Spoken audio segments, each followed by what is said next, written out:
Hi friends, welcome to Nisha's kitchen. ഇന്ന് ഞാൻ ഇവിടെ തയ്യാറാക്കാൻ പോകുന്നത് പരിപ്പ് ചീര കറിയാണ്. ഇത് നമുക്ക് ചോറിന്റെ കൂടെ യൂസ് ചെയ്യാവുന്ന ഒരു ഒഴിച്ചു കറിയാണ്. ഇതിന് ആവശ്യമായ ഇൻഗ്രീഡിയൻസ് എന്തൊക്കെയാണെന്ന് നമുക്ക് നോക്കാം. പരിപ്പ് ഞാൻ ഇവിടെ ഒരു 1/4 കപ്പ് പരിപ്പ് എടുത്തിട്ടുണ്ട്. ഇതൊരു അരമണിക്കൂർ വെള്ളത്തിൽ സോക്ക് ചെയ്ത് വെച്ചിട്ട് കഴുകി വൃത്തിയാക്കി എടുത്തേക്കുന്ന പരിപ്പാണിത്. ഒരു കെട്ട് ചീര നല്ലപോലെ കഴുകി വൃത്തിയാക്കി ചെറുതായിട്ട് ഇങ്ങനെ കട്ട് ചെയ്തെടുത്ത് വെച്ചിരിക്കുന്ന ഒരു കെട്ട് ചീരയാണിത്. പഴുത്ത ഒരു തക്കാളി ചെറുതായി കട്ട് ചെയ്തെടുത്തത്, സാമ്പാർ പൗഡർ 3 സ്പൂൺ, 1/2 സ്പൂൺ മഞ്ഞൾപ്പൊടി, 1/4 സ്പൂൺ ജീരകപ്പൊടി, പച്ചമുളക് ആവശ്യത്തിന്, ഓരോരുത്തരുടെ എരിവനുസരിച്ച് പച്ചമുളക്.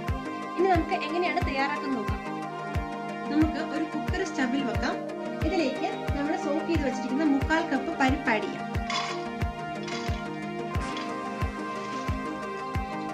നമ്മൾ പരിപ്പ് ഓൾറെഡി സോക്ക് ചെയ്ത് വെച്ചിരിക്കുന്നതുകൊണ്ട് പെട്ടെന്ന് നമുക്ക് കുക്കറിൽ വെന്ത് കിട്ടും. ഇനി ഇതിലേക്ക് നമുക്ക് കട്ട് ചെയ്ത് വെച്ചിരിക്കുന്ന ചീര ആഡ് ചെയ്യാം. ഇത് ഒരു കെട്ട് ചീരയാണ്. ചീര നമ്മൾ എടുക്കുമ്പോൾ പ്രത്യേകം സൂക്ഷിക്കണം. മണ്ണും അതിൽ ചെറിയ പുഴുക്കളൊക്കെ കാണും. അപ്പം നന്നായിട്ട് ക്ലീൻ ചെയ്ത് വേണം ചീര എപ്പോഴും നമ്മൾ യൂസ് ചെയ്യാൻ. ഈ ചീര നമുക്ക് ഇതിലേക്ക് ആഡ് ചെയ്യാം. ഇനി ഇതിലേക്ക് നമ്മൾ കട്ട് ചെയ്ത് വെച്ചിരിക്കുന്ന ഒരു തക്കാളി ആഡ് ചെയ്യാം. അതിനുശേഷം ഇതിലേക്ക് പച്ചമുളക് ആഡ് ചെയ്യാം. ഞാനിവിടെ ഒരു 5 പച്ചമുളകാണ് യൂസ് ചെയ്തിരിക്കുന്നത്. പച്ചമുളക് നിങ്ങൾക്ക് ഇഷ്ടം അനുസരിച്ച് യൂസ് ചെയ്യാം, എരിവനുസരിച്ച്. കാരണം നമ്മൾ വേറെ റെഡ് ചില്ലി ഒന്നും ഇതിന് യൂസ് ചെയ്യുന്നില്ല. ഈ പച്ചമുളകാണ് നമ്മുടെ കറിക്ക് എരിവ് കൊടുക്കുന്നത്. 3 സ്പൂൺ സാമ്പാർ പൗഡർ ആഡ് ചെയ്യാം.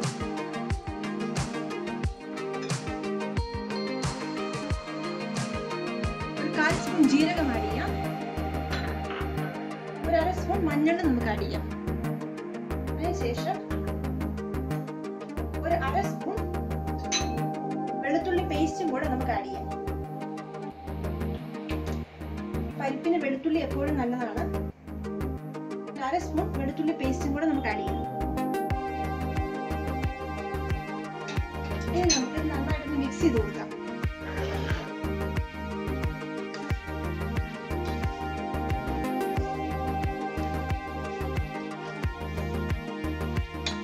ഇനി ഇതിലേക്ക് ആവശ്യത്തിന് വെള്ളം ചേർക്കാം.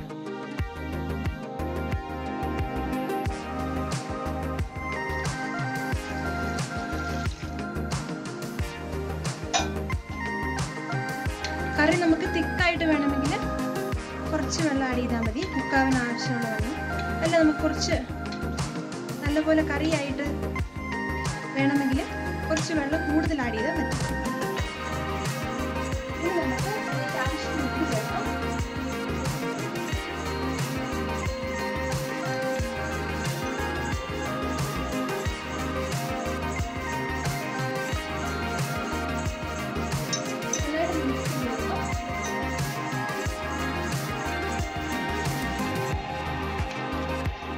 അതിനുശേഷം നമുക്ക് സ്റ്റൗ ഓൺ ആക്കാം. നമ്മൾ സ്റ്റൗ ഇതുവരെ ഓൺ ആക്കിയിട്ടില്ലായിരുന്നു. ഇപ്പം നമുക്ക് സ്റ്റൗ ഓൺ ആക്കിയതിന് ശേഷം നമുക്ക് കുക്കറിൻ്റെ മൂടി കൊണ്ട് നമുക്ക് കുക്കർ അടച്ചു വെക്കാം.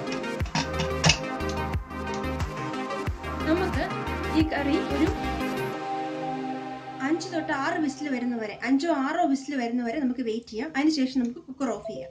അപ്പം നമുക്ക് വിസിൽ വരുന്നവരെ വെയിറ്റ് ചെയ്യാം. ഞാൻ ഈ കുക്കർ ഒരു 6 വിസിൽ കഴിഞ്ഞപ്പോൾ ഓഫ് ചെയ്തായിരുന്നു. ഇപ്പം ഇതിൻ്റെ എയർ കംപ്ലീറ്റ് പോയിട്ടുണ്ട്. നമുക്ക് കുക്കർ ഓപ്പൺ ചെയ്ത് നോക്കാം.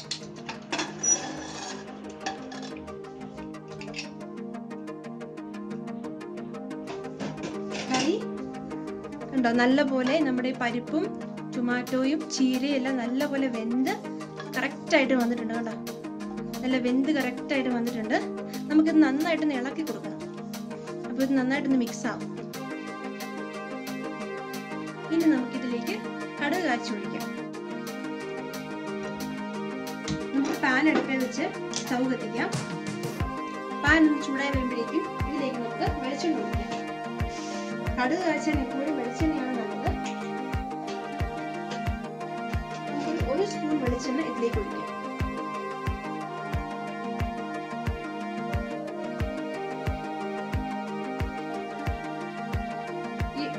ചൂടായി വരുമ്പോഴേക്കും ഇതിലേക്ക് ഒരു 1/2 സ്പൂൺ കടുക് ഇട്ട് കൊടുക്കാം.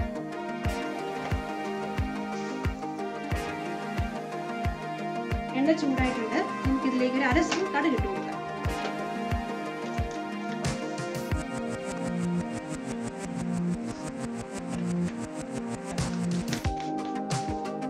കടുക് പൊട്ടാൻ തുടങ്ങിയിട്ടുണ്ട്.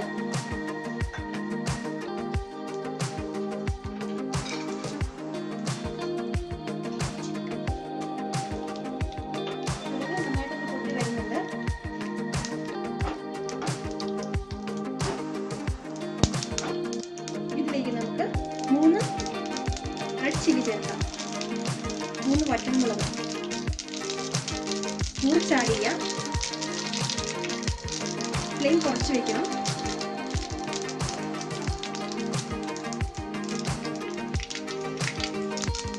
ഇതിലേക്ക് നമുക്ക് കുറച്ച് കറിവേപ്പിലയും കൂടെ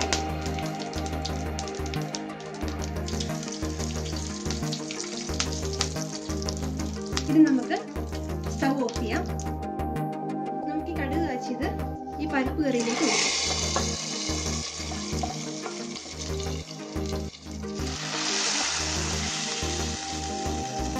ഈ കടുക് കാച്ചുമ്പോൾ നല്ലൊരു മണം വരും. നമുക്കൊന്ന് മിക്സ് ചെയ്ത് കൊടുത്തിട്ട് ഈ മണം പുറത്തു പോകാതെ 2 മിനിറ്റ് ഒന്ന് മൂടി വയ്ക്കും.